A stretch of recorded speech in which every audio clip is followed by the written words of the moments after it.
Shoku i Snie ka fjalën. Dëgjuam me vëmendje raportin e Byros Politike që analizon punën armiqësore në naftë. Unë jam plotësisht dakord me raportin. Armiqtë e partisë dhe të shtetit tonë socialist punuan dhe na sabotuan në naftë. Dëmi aty është i pallogaritshëm. Pasojat e tij ne i kemi ndier gjatë këtyre 4 vjetëve që shteti ka shpenzuar miliarda për naftën dhe nuk ka zbuluar fusha të reja. As nuk u realizua plani i prodhimit sipas detyrave që shtroi Kongresi për planin e 5 vjeçar. Por pasojat e kësaj veprimtarie do t'i ndijemi edhe në vitet e ardhshme, sepse do të na duhet të bëjmë shumë punë për të zbuluar fusha të reja dhe të sigurojmë nevojat e perspektivës. Kjo punë sabotuese armiqësore në naftë nuk është e shkëputur nga puna armiqësore dhe veprimtaria tradhtare kundër partisë dhe pushtetit popullor e armiqve të brendshëm, bile brenda në radhët e partisë deri në udhëheqjen e partisë. Por është e lidhur ngushtë dhe e koordinuar me mjeshtërinë me armiqtë e jashtëm të vendit tonë dhe në mënyrë të veçantë me revizionistët sovjetik. Kjo punë armiqësore në sektorin e naftës bën pjesë në planin e madh që armiqtë e jashtëm e tradhtarët brenda vendit, si Kodi Lubonja e Fadil Paqrami, banda komplotiste e Bekir Ballukut, Petrit Dume, si Toqakos e tjerë në ushtri, grupi i sabotatorëve të naftëme në krye armiqtë Pirogusha, Oli Penashi, Bekir Alia, agjentë spionët në sektorët e tregtisë jashtme dhe të ekonomisë, si Andrea Mançi e kompanie, kishin filluar të vinin në zbatim kundër partisë dhe shtetit tonë për të realizuar përmbysjen e pushtetit popullor për ta kthyer Shqipërinë socialiste në një vend revizionist. Duke qartë se plani strategjik i armiqve ka qenë i gjerë, rrëzimi i diktaturës proletariatit, duke goditur frontalisht në drejtim të partisë, në radhë të parë, në drejtimin politik dhe ideologjik, në drejtim të ekonomisë në përgjithësi dhe sidomos në sektorin më nevralgjik të ekonomisë të naftë dhe në mënyrë të veçantë në drejtim të ushtrisë e të mbrojtjes së vendit. Tashmë, as nuk vihet në dyshim ky plan i madh, as qëllimi përse punonin lufton me armiqtë e jashtëm e agjentura e tyre brenda vendit, as vihet në dyshim edhe drejtimet që përmenda më sipër, pse këto çështje partia i ka analizuar dhe faktuar. Çdo ditë që kalon, aq më shumë fakte të reja e dokumenta zbulohen që vërtetojnë jo vetëm tradhtinë e atyre që partia dhe gjithë populli dënojnë në plenumin e 4, të 5 dhe të 6 dhe atyre në ekonomi, por edhe planin e koordinuar bashkë me armiqtë e jashtëm e revizionistë sovjetik për të goditur partinë dhe pushtetin në të gjitha frontet për të realizuar përmbysjen. Tashti, duke analizuar veprimtarinë armiqësore sabotuese në naftë, neve na del detyra të thellohemi akoma më shumë mbi shkaqet. Përse u lejua që armiqtë na sabotojnë me të duart naftë? Përse nuk u nxuar në mësimet e duhura nga analizat dhe detyrat që shtroi plenumi i 4, i 5 dhe i 6 i Komitetit Qendror? Sektori i naftës nuk ishte një sektor, nuk ndonse si çdo sektor tjetër. Në naftë, ndonse në naftë nuk është marrë vetëm një dikaster, nuk është marrë një komitet partije, por janë marrë dhe duhet të merreshin 12 shokë të plenumit, 4 shokë të byros politike, 5 komitete partije dhe komitete ekzekutive rrethësh. Është marrë në mënyrë të veçantë komisioni i planit, për të mos folur për organe të tjera.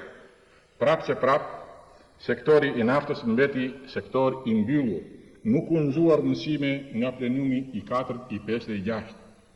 Është e tepër të theksojmë se cilat kanë qenë orientimet dhe direktivat e partisë për çdo sektor e sidomos për zhvillimin e industrisë të naftës. Ato kanë qenë shumë të qarta, të hollësishme, shkencërisht të bazuara dhe shumë të drejta.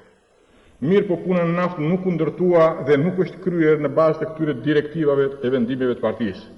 Përkundrazi, atje që nga fillimi deri në fund, që nga fillimi flasëm për këtë 5 vjeçar, kur u zbulua tradhtia, sabotimi, është vepruar krejtësisht në kundërshtim me to.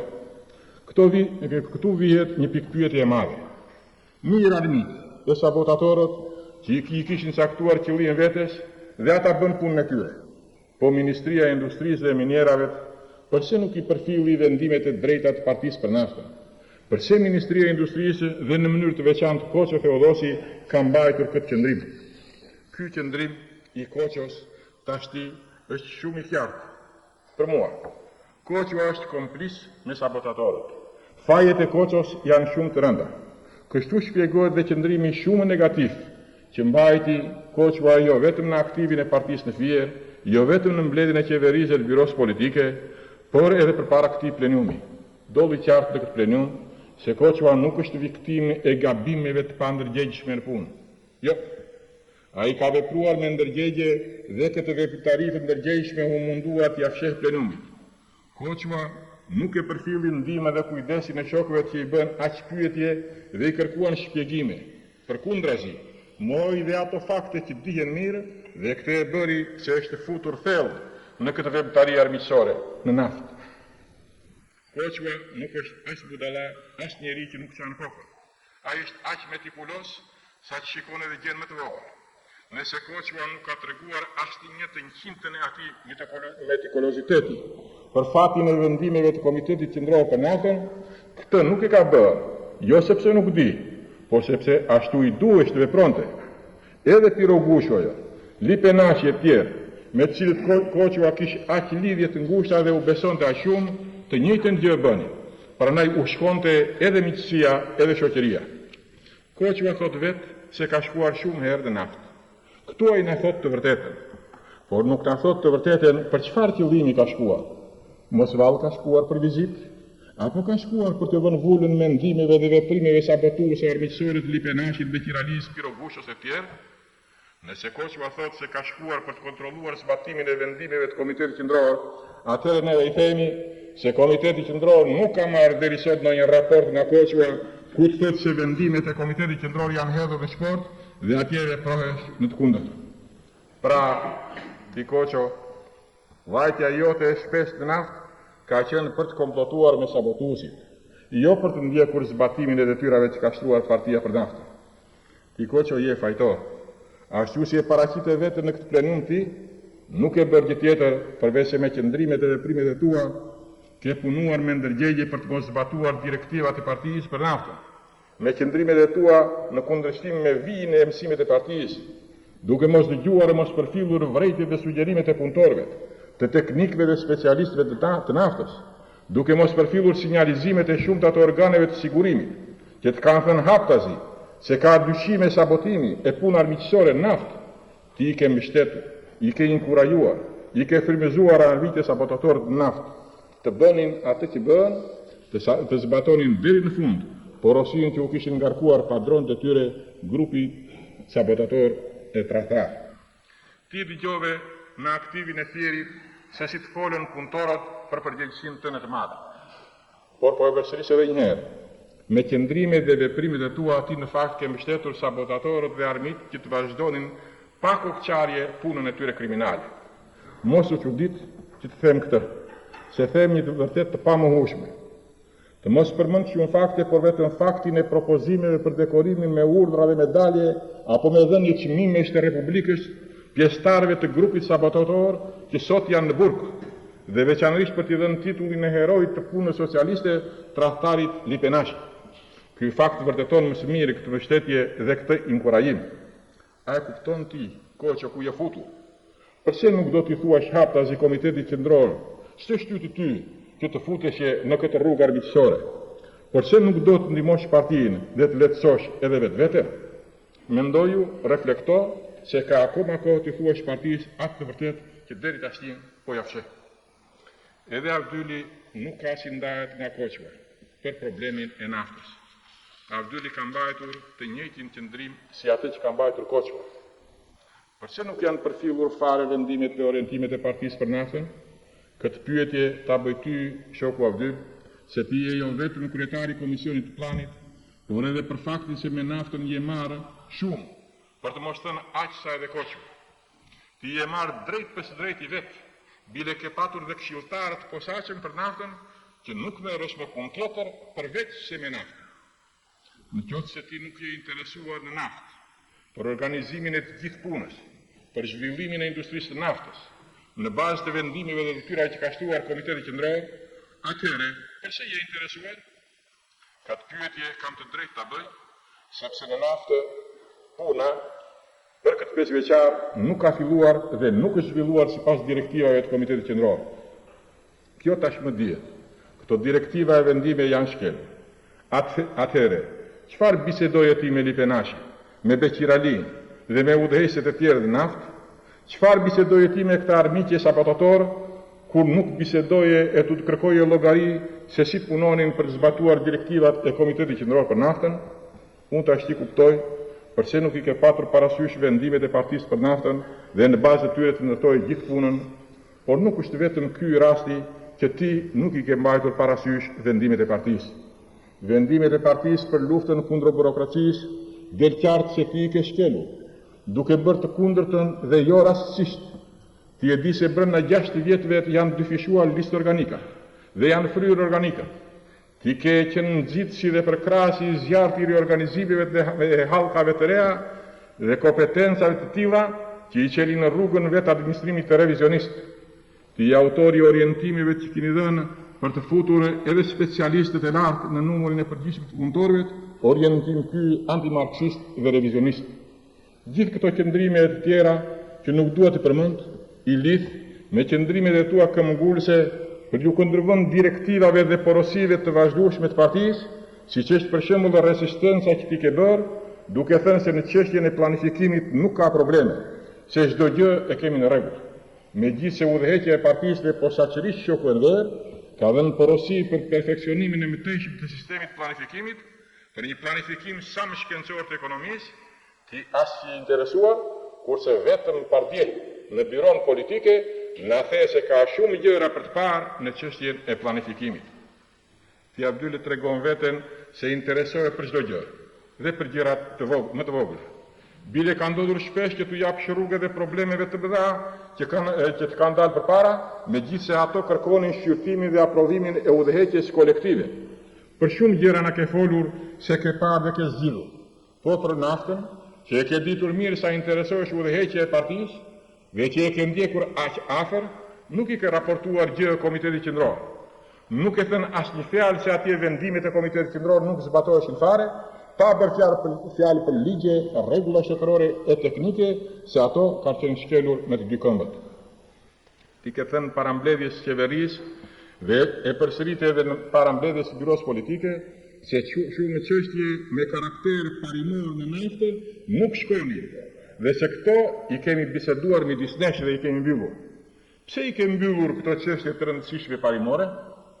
Kur nuk i ngrihen udhëheqjes çështje të rëndësishme parimore siç kanë qenë ato në naftë, çfarë vlere kanë ato informacione që ti e kishe bërë zakon të thosh që kalim ti shokëve udhëheqjes? Si e shpjegon ti këtë qëndrim? Ti ke parasysh se si banda e Beqir Ballukut, Petrit Dumes, Vito Qakos e të tjerë në ushtri punonin kundër partisë dhe vijës saj marksiste-leniniste, hartuan materialin e zi prapakrave të udhëheqjes partisë, ndërsa flisin gjoja për kontradikta parimore me njëri tjetrin, dhe të gjitha këto janë banin mbyllur, fshehur udhëheqjes partisë. Kështu bëre edhe ti, i mbajti mbyllur, ja ke fshehur udhëheqjes të gjitha këto, çështje të rëndësishme parimore të naftës. Veprimi është ky. Kështu na mëson partia. Jo, nuk na mëson kështu. Çështjet parimore dhe çdo çështje tjetër duhet të shtrohen udhëheqjes me dojmos dhe ato të zgjidhen patjetër në rrugë të drejtë partie. Ti mbyllë çështje do të thotë të kërkosh të mos i zgjidhësh. Të mos i zgjidhë çështje do të thotë se me ndërgjegje kërkon të dëmtosh partinë dhe punën e saj. Këtë qëndrim vetëm armiqtë e madh, jo komunistët. Pra, për ty Abdyl nuk ka baza. Ajo që ke thënë në qeveri që përsëritet edhe në byron politike se ty të pas kanë preokupuar jashtëzakonisht shumë në çështjet e naftës. Se po të kishin preokupuar aq shumë, nuk do të kishin mbyllur çështjen, por do t'ja kishin ngritur ato udhëheqjes me kohë. Unë pash autokritikën që bëre ti në qeveri dhe para kolegjumit. Ti more fjalën për të bërë autokritike edhe në mbledhjen e byros politike. Por të them të drejtën, autokritika jote kishte vetëm fjalë dhe gjithë e keqja sipas tyre qëndronte se ti ke ndjekur çështjet në rrugën burokratike e teknokratike. Unë nuk jam dakord me ato autokritika e as jam fare dakord me autokritikën që bëre këtu në mbledhjen e plenumit se nuk zbulove shkaqet e vërteta që të kanë shtyrë të veprosh në kundërshtim me vijen dhe vendimet e direktivat e partisë dhe mësimet e saj. Nuk mjafton të thuash se unë kam gabim, kam fajt. Nuk mjafton të thuash se bilanci i punës tënde, janë fjalët e tua, është më shumë negativ dhe shumë i keq për disa çështje, se i ke ndjekur çështjet e planit në rrugë thjesht administrative e tjera. Duhet të flasësh me zemër të hapur para partisë përse ke vepruar me ndërgjegje në kundërshtim me vijen dhe direktivat e vendimet e partisë, në kundërshtim me mësimet e saj. Po të thellohesh në bazë të mësimeve të partisë dhe të shokut të nverë, do të gjesh shkaqet, burime, do të zbulosh bazën ideologjike të tyre, do të zbulosh konceptet e huaja në veten tënde. Po t'i bësh një analizë serioze vetes, do të arrish në konkluzionin se shumë veprime e qëndrimit të tuat janë të ngjashme me ato që Komiteti Qendror i analizoi dhe i dënoi në plenumin e 4 të 5 të 6. Te ty ka edhe shfaqje të theksuara liberalizmi dhe oportunizmi, mendje madhësie dhe mburi, mbi vlerësim të vetvetes dhe në nënvlerësim për të tjerë, bile në nënvlerësim për direktivat e partisë dhe të vetë rolit të organizatave e organeve të partisë, të rolit të masave. Këto shfaqje kanë bazë ideologjike, nuk qëndrojnë në hava. Nga je ushqyer ti me këto pikpamje, qëndrime e veprime revizioniste, ti këta analizë duke bëre me gjithë ndihmën që të është dhënë dhe t'u dha edhe këtu në plenum. A i vure veshin se si reaguan shokët e plenumit, ata kanë të drejtë të revoltohen, se ti nuk bëre autokritik, nuk i the Komiteti Qendror të vërtetën, nuk i hape zemrën partisë, bëre shumë dredhira e pelivandoqe, por këtu nuk të shkua. Ne kemi të drejtë të avëm plotësisht në dyshim qëndrimin dhe besnikrin tënde ndaj partisë. Ti me qëndrimin që mbajte e vure veten në radhët e sabotatorëve. Si konkluzion, duhet të them plenumit mendimin tim që Abdyli dhe Koçua jo vetëm të shkarkohen nga funksionet shtetërore që kanë, por i të përjashtohen nga byroja politike e Komitetit Qendror, bile dhe nga partia, se për mua këta të dy janë po aq fajtor para partisë dhe shtetit, sa edhe armiqtë sabotatorë të tjerë që partia dhe populli ka zbuluar, demaskuar e dënuar. Për punën armiqësore në naftë, mendoj se një përgjegjësi të madhe mban edhe shoku Adil, i cili nuk ka ndjekur zbatimin e vendimeve të Komitetit Qendror, po dhe pse ka qenë i interesuar drejt për drejti për çështjet e naftës dhe nuk i ka kërkuar llogari sidomos Ministrisë Industrisë Miniere, ti raportonte qeverisë. Shoku Adil, pas një baze pa u thelluar mirë, ka jetuar, si tha vetë këtu, në euforinë falso që krijonte grupi sabotues, në vend që të ndalohesh në lidhje me gjendjen serioze që paraqitesh në naftë dhe të zbulonte shkaqet. Ai u ka besuar shumë fjalëve dhe relacioneve të plot gënjeshtra të Lipe Nashit dhe të Beqiralis, gjoja për shenja zbulimi i vendurie shtëria në naftë. Po të kish shkuar te punëtorët shoku Adil dhe të kish dëgjuar më mirë edhe me kujdes zërin e tyre, ai patjetër do ta njihte realitetin. Kjo mungesë vigjilence, kjo kërkesë të sekte llogarisë dhe kontrolli i përcipt, vetëkënaqësia pa baza, besimi i tepruar në një rreth të ngushtë njerëzish, mos konsultimi sa duhet e masën naftarëve, ka ndikuar negativisht në punën e tij në drejtim të naftës. Shoku Adil mendoi se ka një tëmet serioze. Ai beson shumë këto. Nuk mban si duhet parasysh karakterin e njerëzve. Njerëz si tradhtari Lipenashi me shok, të lajnë dhe të lyej, me fjalë të bukura, me lajka dhe premtime, bëjnë berrufe për të maskuar fytyrët e tyre, me qëllim që të fitojnë besimin e eprorëve, për të përdorur emrin dhe fjalën e tyre për veprimet antiparti, antishtetrore, sabotuese e armiqësore, siç ka bërë në fakt Lipenashi e të tjerë natë.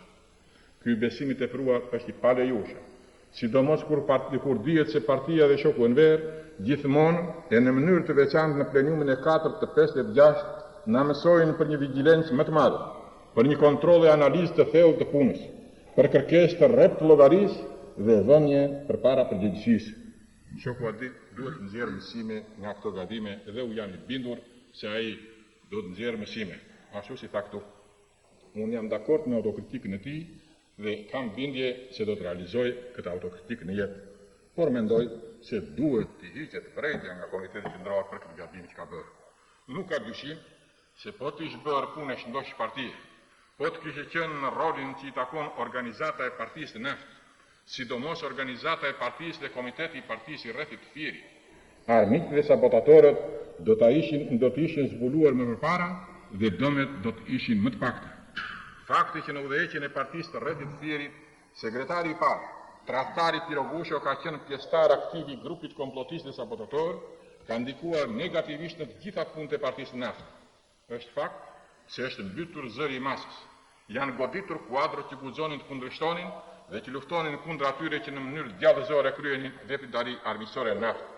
Por ky fakt nuk I lehtëson as pak nga përgjegjësia që kanë para partisë komunistët, kuadrët e sidomos shokët antarë kandidatë të Komitetit Qendror që kanë punuar në naftë dhe në rrethet ku shfrytëzohet nafta e gazi, sidomos shokët Pjetër Leka, Rami Xhabia, Perikli Prifti, Paskal Sinani, Petro Obdashi, Rak Bermeni, Spiro Sofroni, si edhe komitetet e partisë të rretheve Fier, Vlorë, Saran, Dush, Berat. Nuk na lehtëson as neve punonjësve të aparatit të Komitetit Qendror ky fakt. Secili duhet të ndiejë përgjegjësinë për këtë mungesë të tekstuar vigjilence. Ta vrash ndërgjegja për faktin se nuk është punuar dhe luftuar si duhet për zbatimin e vendimeve të partisë me naftën, për faktin se janë shkelur parimet, normat e direktivat e partisë në shumë tregime në linje e punës në naftë. U mendoj se sidomos përgjegjësia e Pjetër Lekës, Perikli Priftit, Rami Xhabis e Paskal Sinanit është e madhe. Këta shok nuk e kanë kryer as pak detyrën, as si komunist, as si kuadro specialist që I ka përgatitur partia.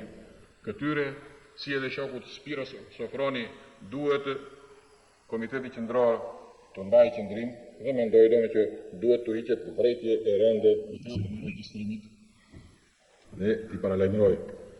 Dihet se Komiteti Qendror për të ndjekur punët e përditshme të partisë ka aparatin e tij. Ai ka ngarkuar sekretariatin që udhëheq këtë aparat. Secili nga neve sekretarët drejtojnë në sektor të caktuar dhe duhet përgjigjemi në radhë të parë për forcimin e partisë, për ngritjen e rolit të udhëheqjes së saj në çdo sektor të jetës, me qëllim që të sigurohet kuptimi dhe zbatimi I të gjitha detyrave që partia shtron para popullit dhe vendit. Me këtë nuk duhet të them se shokët antarë të udhëheqjes dhe çdo komunist I veçanti nuk kanë përgjegjësi para partisë për forcimin e vazhdueshëm të partisë, për ngritjen e mëtejshme të rolit të udhëheqjes së saj në çdo sektor të jetës, për zbatimin e vijës të direktivave, vendimeve, parimeve dhe normave të partisë. Jo, se Komiteti Qendror dhe shoku Enver vazhdimisht I kanë mësuar e I mësojnë komunistët që punët e partisë duhet të merren të gjithë për mbrojtjen e partisë dhe të vijës saj, se duhet të luftojnë që të gjithë për zbatimin e mësimeve, për zbatimin e mësimeve, direktivave, të orientimeve dhe vendimeve të partisë, për të kuptuar masat punonjëse, për zbatimin e tyre, për të kuptuar masat punonjëse dhe për të zbatuar ato në jetë, duhet të punojnë e të luftojnë që të gjithë pa përjashtim. Nuk mund të kufizohet puna e partisë në punë aparatesh dhe funksionarësh, por ne, si aparat, këtë detyrë kemi dhe duhet të përgjigjemi për fatin e direktivave, të orientimeve, të vendimeve, detyrave që ka shtuar partia, Kongresi dhe Komiteti Qendror I saj. Duke parë kështu detyrën tonë, ne shohim edhe mungesat të tekstuara në punën e aparatit, përgjegjësinë e madhe që ka aparati dhe ne sekretarët për punën e dobët partisë në naftë dhe për sabotimin që armiqtë bën në naftë. Shoku Aki në këtë drejtim me tepër se çdo nga ne shokët e aparatit ka përgjegjësi pse është marrë direkt me Ministrinë e Industrisë dhe me naftën, pse ai ka pasur dhe sinjalizime të pjeshme nga disa komitete partie e sidomos nga organet e brendshme. Shoku Aki ka përgjegjësi për faktin se punët e naftës duhet të kishin ndjekur me kujdes, sidomos në rrugë partie, edhe jo më shumë në rrugën shtetërore. Po të kish kërkuar, punuar dhe ndihmuar më mirë shoku Aki me aparatin e Komitetit Qendror, me organet dhe organizatat e partisë që punojnë në naftë për kuptimin dhe zbatimin e orientimeve direktivave të partisë për naftën, me siguri që organet dhe organizatat e partisë do të ishin ballafaquar direktivat e vendimit të partisë me realitetin që do të kishë zbuluar se punën në naftë nuk kishë filluar ashtu si që porosit e partia, por në të kundërtën. Do të kishin parë, po se puna nuk ishte ndërtuar sipas orientimeve të partisë. Kështu, ne do të kishim zbuluar edhe shkaqet përse orientimet e partisë nuk përfilleshin, përse kërkimet për naftën në fusha tranore që janë braktisur, përse nuk përdorishin metodat sekondare të shfrytëzimit për të shtuar provimin e naftës, përse nuk bëhesh një punë me baza shkencore për kërkimin dhe për shfrytëzimin e fushave të naftës. Po të ishte thelluar në këto do analiza, do të ishin zbuluar shkaqet përse gjitha ato investime që janë bërë po bëhen në naftën nuk japin frytet e duhura. nga një punë e tillë, partia me siguri do të zbuloheshë edhe sabotimi dhe sabotatorët. Edhe unë mendoj se në përgjithësi shoku Aki dhe gjitha aparati ynë duhet ta përmirësojë punën në drejtim të ekonomisë e të organeve shtetërore. Ta shohim si ta ndërtojmë më mirë punën, që ta forcojmë partinë dhe rolin e saj udhëheqës në ekonomi dhe mbi këto organe. Tu japim një ndihmë më të mirë organizatave dhe organeve të partisë për të siguruar rolin e udhëheqës së partisë në ekonomi, për një kontroll më të thellë mbi organet shtetërore dhe ekonomike, për zbatimin e drejtë të politikës së partisë, të orientimeve, të direktivave dhe vendimeve të saj, për forcimin e ngritjes të vazhdueshme të vigjilencës revolucionare. Mos vallë nuk kanë folur brenda në parti që këtë vigjilencë ta forcojnë brenda në parti dhe në radhët e popullit, për këtë çështje nuk ka folur partia dhe shoku Enver, gjithmonë ata kanë folur. Kur nuk na kanë folur partia dhe shoku Enver për përpjekjet që kanë bërë dhe po bëjnë dhe do të bëjnë armitë çdo ngjyre të brendshme të jashtëm për të shkatëruar partinë, për të dobësuar diktaturën e proletariatit dhe për të mbrojtur pushtetin popullor, vazhdimisht, çdo ditë, çdo muaj, çdo vit, ata kanë folur. Kur nuk kanë folur partia dhe shoku Enver për mbajtjen, ngritjen dhe zhvillimin me konsekuencë të luftës së klasave në të gjitha drejtimet, mbajtjen të ngritur, në të gjitha fushat, në çdo kohë dhe ndaj kujdo, jo vetëm ndaj armiqve të deklaruar, por edhe në gjirin e popullit, brenda në parti, kudo. Gjithmonë na kanë folur, çdo ditë na flasin. Megjithatë, këto detyra qëndrojnë dhe do të qëndrojnë kurdoherë në rreth ditës. Është i katërti plenium që po bëjmë dhe që të katër këta pleniume kanë pas të bëjnë me veprimtari armiqësore kundër partisë dhe shtetit tonë. Qëllimi i kësaj veprimtarie është i qartë, se janë fakte të flasin. Në këtë veprimtari kanë qenë angazhuar elemente armiqe tradhtare që bënin pjesë në organin udhëheqës të partisë në Komitetin Qendror deri në byron politike. Para lajmërimi që na bëri shoku Enver me 15 mars të vitit 73, ku trajtoi çështjen se si duhet kuptuar dhe si duhet luftuar rrethimi imperialist o revizionist i vendit tonë dhe efekti i presionit të tij mbi ne, nuk ishte as i pari as i fundit. Këto partia dhe shoku Enver na i kanë thënë që kur lindi partia dhe po na i thonë çdo ditë. Por neve çfarë kemi bërë? Edhe ne themi, flasim, punojmë e luftojmë në bazë të këtyre mësimeve. Kudo luftohet dhe punohet. Rezultate ka, bile rezultate të mëdha. Ja edhe këta armiq që zbulojnë janë rezultati i kësaj lufte dhe pune të madhe që bën partia dhe populli ynë. Ky është konkluzioni i drejtë. Por unë mendoj se për ato që na mëson partia, duhet të punojmë dhe të luftojmë që t'i zbatojmë më mirë. Duhet të luftohet pa pushim, jo me hope. Secili duhet të nxjerrë mësime dhe detyra për vete dhe për sektorin ku punon. Kur partia zbulon një të keqe, kur zbulon e godit armiqtë dhe veprimtarinë e tyre armiqësore, të gjithë duhet të nxjerrë mësime. Mendoj se kjo nuk bëhet nga të gjithë dhe këtë e them se ka edhe shok të Komitetit Qendror me funksione partive shtetërore. Mos vallë, liberalizmi që u kritikua dhe u godit me të drejtë, ashtu si që meritonte në plenumin e 4 ishte vetëm për sektorët e artit të kulturës, për inteligjencë, rinin, dhe nuk përbënte vallë rrezik edhe për sektorët e tjerë? Jo. Lufta kundër këtij rreziku duhet bërë nga të gjithë dhe në çdo sektor.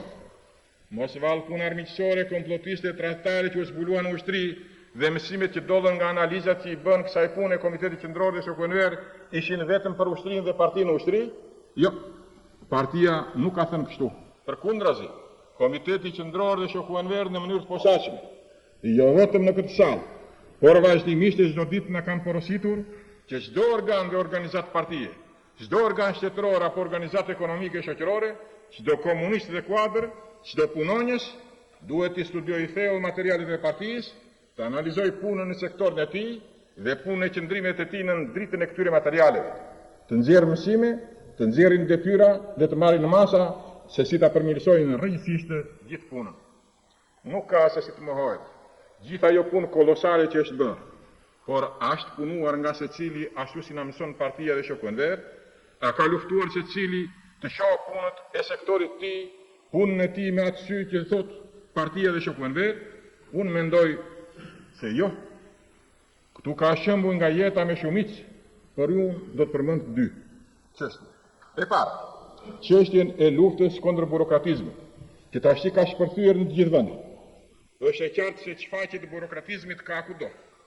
por në organet shtetërore duke filluar që nga Ministritë Burokratizmi filloi të lullëzoj në shumë drejtime dhe u kurorëzua me fryrjen e pa justifikueshme të organikave të listë organikave, me shtimin e rrogtarëve dhe me krijimin e hallkave dhe stërhallkave. Në qoftë se kjo u bë çështje e madhe e masave, për këtë problem asnjë nga ministrat apo nga komitetet e partisë të rretheve nuk mendoi se ka një direktivë të përhershme të partisë për t'i bërë një luftë të vazhdueshme burokratizmit, që përbën një rrezik serioz për partinë dhe pushtetin popullor. Përkundrazi, edhe kur kjo çështje u ngrit në zërin e popullit, sipas porosisë shokut Enver, pati kuadër drejtuese, bile dhe ministra, që ase përfillën këtë direktivë të partisë, sikur se ndodhi me Ministrinë e Arsimit, ku drejton jo mirë shoku Thoma Deliana. Për këtë direktivë me rëndësi të partisë në vend që të mirën drejtimin e punës vetë udhëheqësit e organeve qendrore, ata e lanë çështjen në dorë të fundit, derisa u desh ndërhyrja e Komitetit Qendror dhe e Qeverisë. E dyta, çështja e punës armiqësore sabotuese në sektorin e tregtisë jashtme. Siç del qartë tani, sektori i tregtisë jashtme ishte bërë një qerdhe armiq sabotatorës, vjedhësish, kusarësh, qerdhe ku elementa pa garanci politike ishin grumbulluar me kujdes për të vepruar si armiqe, me se tu vinde përdore. Është me të vërtet për të ardhur keq që ministri i tregtisë shoku Kiqo Ngjela, edhe kur i kanë vënë në dukje ndonjë çështje për punën në tregtitë jashtme dhe për kuadrin në vend që të reflektonte drejt në bazë të porosisë dhe direktivave të partisë, në vend që ta mirëpriste çdo sinjalizim dhe të shikonte më thellë punën në një sektor delikat siç është ai i tregtisë jashtme, menjëherë delte në mbrojtje të sektorit. Edhe kur i thuhet për direktivat e partisë, shoku Kiqo do t'i interpretoj ashtu si intereson atija dhe jo si duhet interpretuar e zbatuar. Çfarë i thonë kësaj shoku Kiqo? Partishmëri i thonë kësaj, të kërkosh të lehtësosh ata që kanë faje, bile që janë edhe të dyshimt.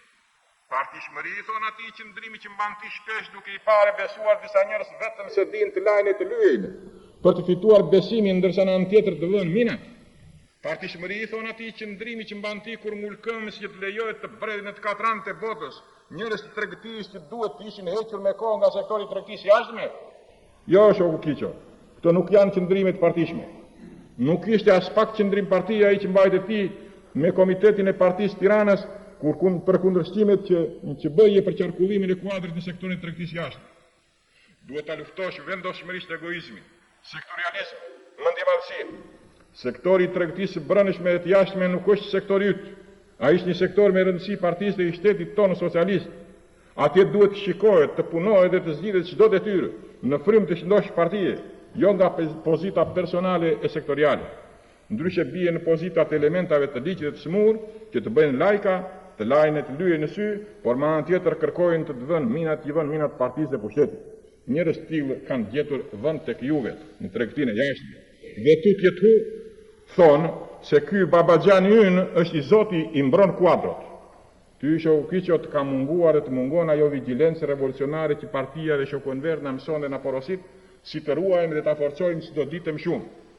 Në mundet e tua elementet armiqësi sabotator kanë punuar e dëmtuar ekonominë, partinë dhe shtetin.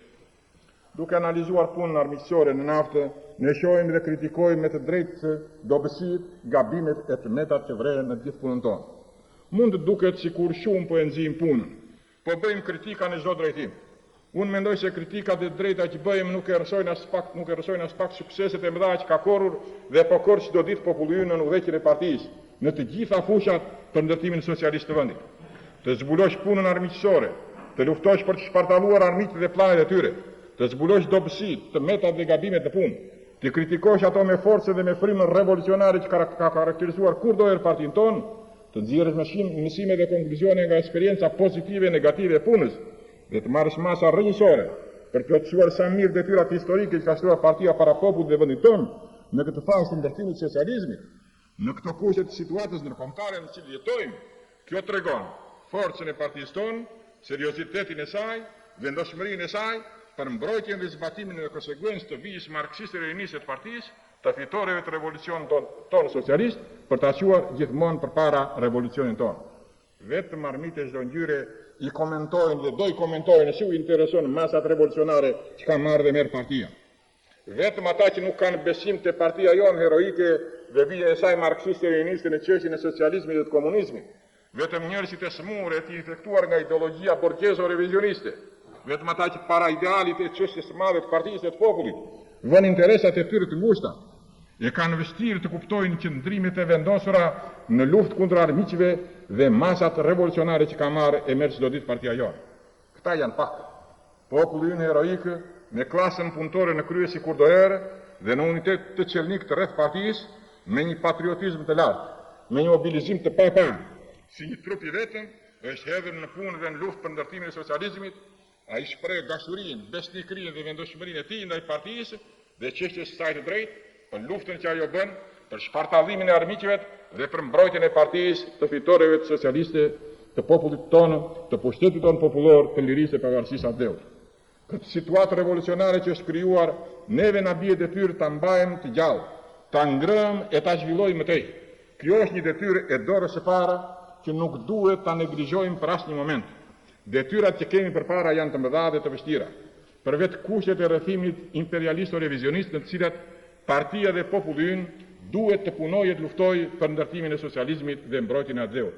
Këto detyra bëhen akoma më të vështira në këto momente të situatës së trubullt ndërkombëtare dhe sidomos kur zona e Evropës dhe e Mesdheut është bërë epiqendra e rivaliteteve dhe e kontradiktave, është objektivi i veçantë i dy superfuqive. Duke u ndriçuar sikurdoherë nga vija marksiste-leniniste, nga mësimet dritëdhënëse të partisë e shokut Enver, duke u filluar çdo ditë më mirë në këto mësime, duke i ballafaquar mendimet, veprimet dhe qëndrimet tona në çdo rast dhe në çdo detyrë, për çdo detyrë që na ngarkon partia, me vijën e saj marksiste-leniniste, me parimet, normat, orientimet dhe direktivat e vendimet e saj, me mësimet e saj dhe të shokut Enver, me siguri ne do të jemi në gjendje që të shërbejmë partisë e popullit si ushtar e bi besnik të tyre, si revolucionar të vërtet, duke shkrirë gjithë forcat dhe energjitë tona, duke vënë edhe jetën për kauzën e shtrenjtë të partisë.